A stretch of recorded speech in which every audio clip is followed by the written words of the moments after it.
Pobre tem que nascer pobre e morrer pobre. Pobre não pode sonhar com uma vida melhor. Pobre não pode ter sonhos de viajar. Pobre é pobre. Pobre não pode ser rico. De maneira honesta. Não pode. E até de maneira desonesta, julgam o pobre incompetente para ser desonesto. Um grande desonesto. Pobre que é pobre, quando entra na política, se contenta com migalhas. Pobre está fadado a ser pobre até a sua vida, até o término da sua vida. Tanto que os dois documentos principais da vida da pessoa, do ser humano, gratuitamente oferecidos pelo Estado, é a certidão de nascimento e o atestado de óbito. Então nós temos direito de nascer e de morrer. É trágico isso, né? Após a nossa vinheta, eu quero contar uma história de uma pessoa, de um brasileiro como tantos outros brasileiros que nós acabamos encontrando por aí, em alguns lugares, em algumas situações, caminhos que a vida nos leva. Vamos lá, logo após a vinheta, vamos falar um pouquinho, vou contar essa história desse mais um dentre tantos brasileiros que habitam esse mesmo espaço nosso. Logo após a vinheta.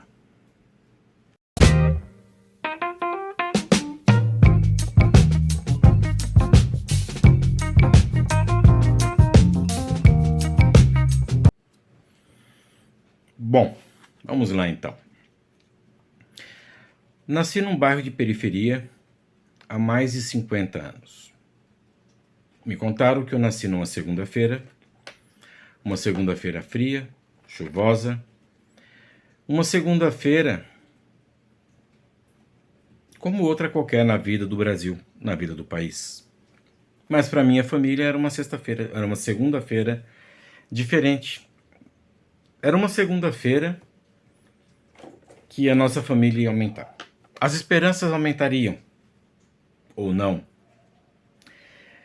Me contaram que minha mãe, após o programa do Chacrinha, ela começou a se sentir mal e foi levada para o hospital.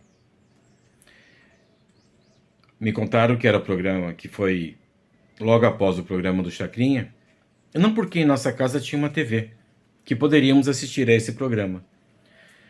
Mas que na casa da frente, vizinho da frente, eles sim tinham uma TV.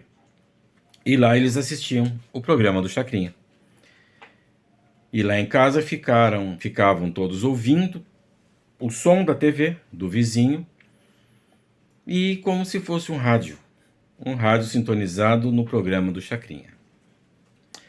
Minha mãe era uma empregada doméstica e meu pai era um peão de obra, como tantos que haviam naquele momento, naquele período histórico no estado de São Paulo, em que nesse momento estava muito valorizado, estava crescendo muito a profissão, os profissionais da construção civil. Mas enfim, nasci, muita dificuldade, meus pais me deram o que melhor eles poderiam me dar, e eu fui estudar. Eu fui para a escola pública. Escola pública até então era o único local que eu seria bem-vindo, né? Porque afinal de contas, eu era pobre. E a escola pública era para pobre. A escola particular, o ensino privado não era para pobre, era para rico. Era para classe média, para elite. Então eu não me sentia até bem-vindo, meus pais não se sentiam bem-vindos em ambientes como esse. Afinal, desde sempre eles foram ensinados qual era o local, qual era o lugar do pobre. Então segui, fui aprendendo dentro das duras disciplinas e rotinas do período militar que nós estávamos vivendo naquele momento.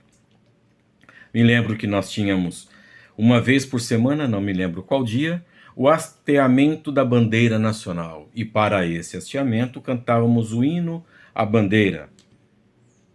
Não me recordo se no mesmo dia também cantávamos o hino nacional, mas com certeza uma vez por semana o hino nacional também era entoado com toda a força, mostrando que nós éramos devotos à nossa pátria e obedientes ao exército, que naquele período dominava tudo.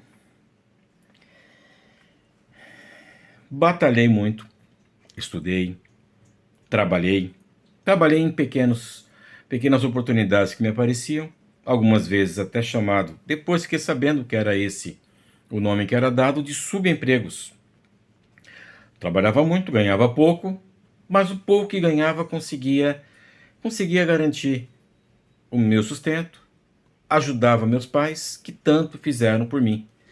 Me sentia na obrigação, sim, de cuidar deles e oferecer a eles aquilo que eu poderia oferecer: a ajuda, a proteção, o amor, o carinho, enfim, né? Hoje eu tenho a minha casa paga, quitadinha, não devo nada para ninguém, só os impostos. Hoje tenho minha família, tenho 2 filhos. Hoje eu tenho um carrinho. Consegui a duras penas comprar um carrinho usado, mas comprei. Hoje eu sei ler, eu sei escrever, e a minha profissão é porteiro. Sim, sou porteiro de um prédio de gente muito rica. Então, mais uma vez, a cada dia me ensinam qual é o meu lugar. Qual é o meu espaço? O espaço que eu sou bem-vindo. Porque ainda hoje tem muitos espaços que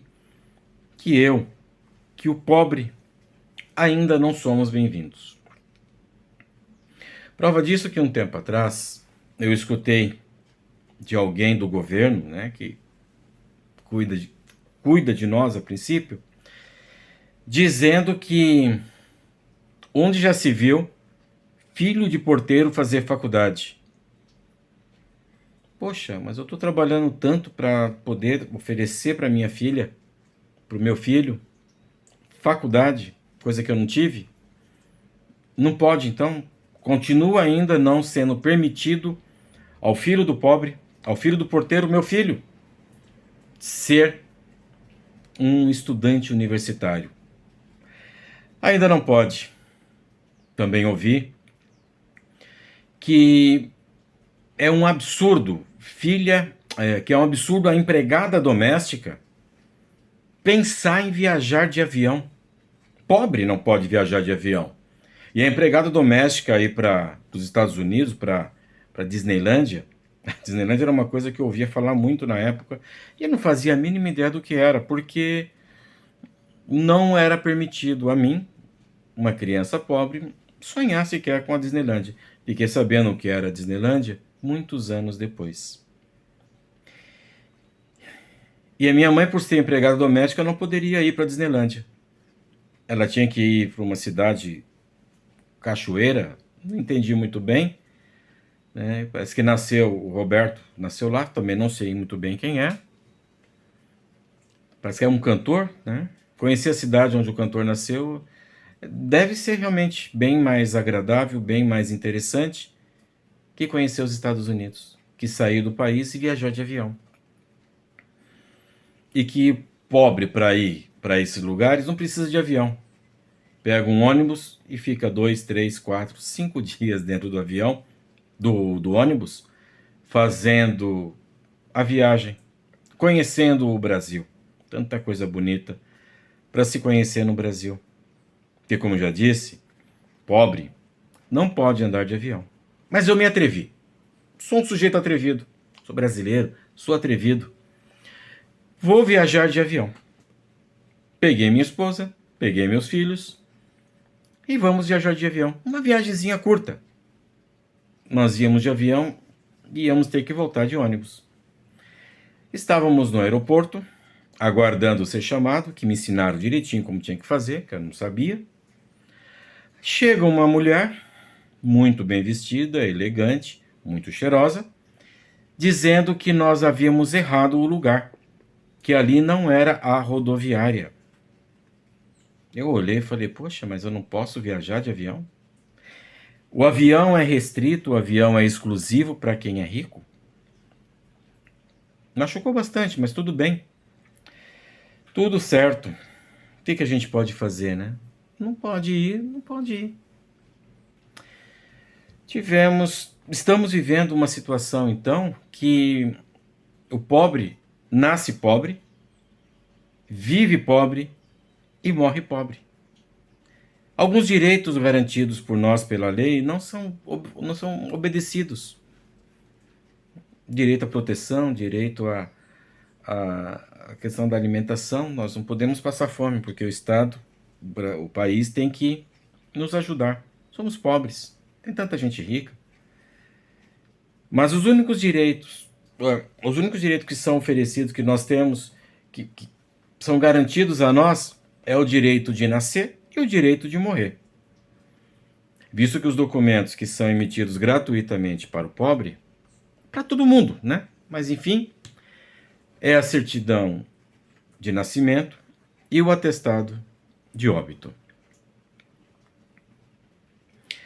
Aí vem a esperança de que temos a esperança, aconteceu, enfim, uma possibilidade, uma esperança de mudança. Afinal de contas, quem ia cuidar de nós, pobres brasileiros, seria um pobre brasileiro, que conhece a dificuldade do povo, que sabe o que é a dor da fome. Sabe o que é olhar para um filho e o filho pedir uma bolacha e não ter essa bolacha para dar para o filho. Aí ele vem e cuida bem da gente. Só que depois ele é acusado de corrupção. É preso por causa disso. E a corrupção dele foi um apartamento numa praia aí, sei lá. E o dinheiro que deram para ele foi 1,2 milhão de reais. Pobre nem para ser corrupto serve, né? Pobre se contenta com tão pouquinho, 1,2 milhão de reais. Recentemente eu vi uma propaganda na televisão de um show que ia ter, uma cidadezinha pequenininha, que eu acredito que as pessoas lá não passam dificuldade, nem para estudar, para morar, para cuidar da própria saúde, porque o prefeito ia dar para um único artista, 1 milhão de reais. Então, se um show numa cidade de 1 milhão de reais é um evento cultural, podemos pensar que talvez 1,2 milhão não seria uma corrupção? Que depois caiu por terra tudo isso, mas enfim. Aí eu me pergunto, qual é o lugar do pobre?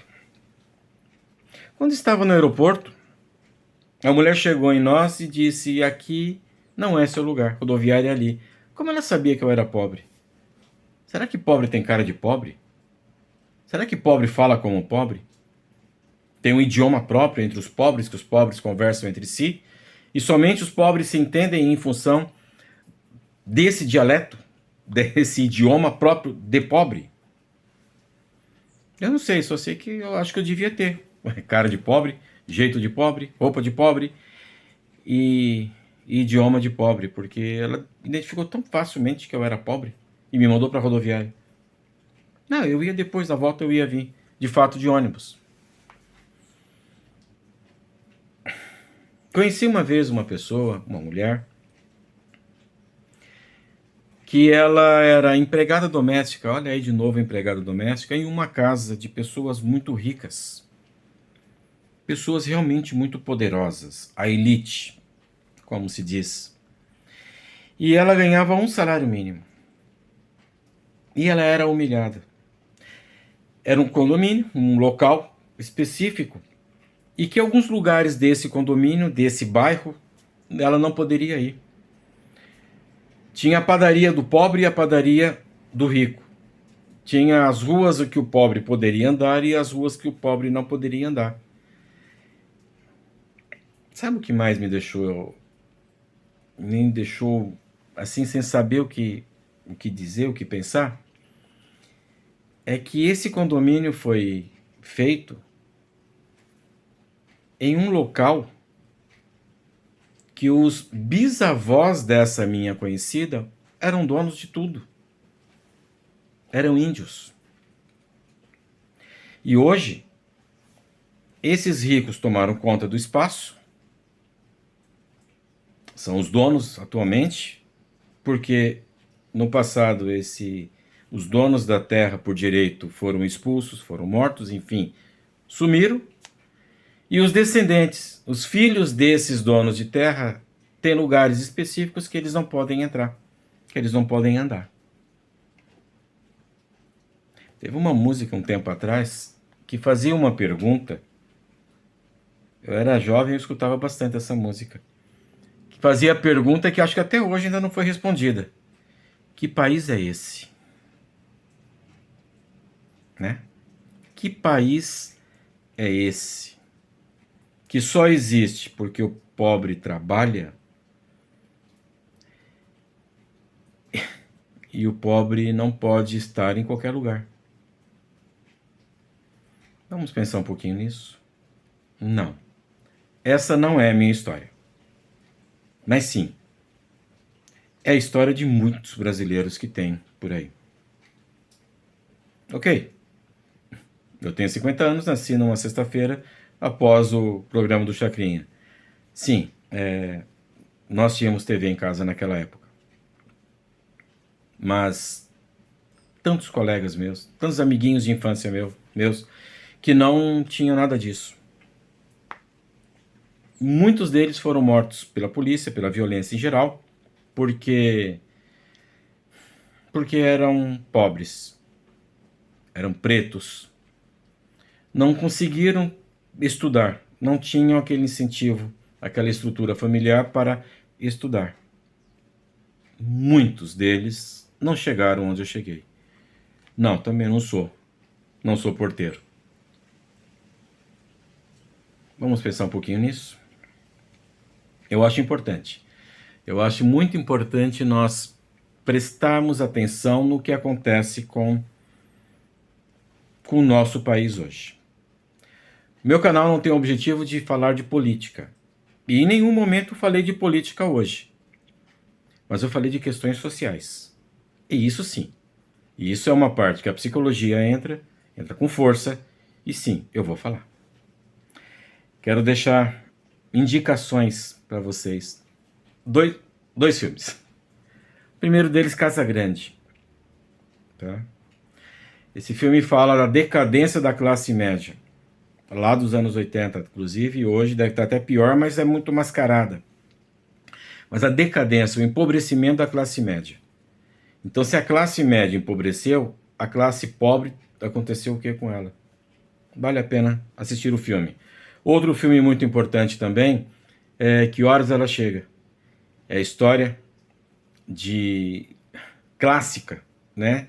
Desse preconceito, dessa raiva que muitos têm, que é mais ou menos a frase que simboliza o filme, que resume o filme é: a filha da empregada entrou na faculdade que o filho da patroa não consegue entrar. Fala bastante disso. Tem um livro também que eu gostaria de deixar a indicação. Estou ganhando nada dos produtores, nem dos filmes e nem do livro. Vou mostrar aqui, mas acho que vai dar invertido. Mas se não der, beleza? Dá para vocês terem uma ideia. É do Gessé Souza, tá? Um sociólogo muito importante hoje no Brasil, com muito material divulgado. A classe média no espelho. Tá? Eu vou deixar aqui. Eu vou deixar certinho a indicação ali, a referência, que foi daqui também que eu me baseei para esse vídeo, e também do próprio Gessé, esse outro. A Elite do Atraso. Ele tem bastante livro, material bastante interessante. Então, pessoal, é isso que eu queria falar com vocês hoje. Fiquem bem. Até nosso próximo vídeo. E atenção, está chegando o momento de mudança no país. Vamos fazer parte Vamos fazer parte da história. Vamos mudar a história desse país. Mudar o destino. A história não muda. O que está, está. Mas vamos mudar o futuro. Vamos mudar o destino da nossa população. Fiquem bem. Até nosso próximo vídeo.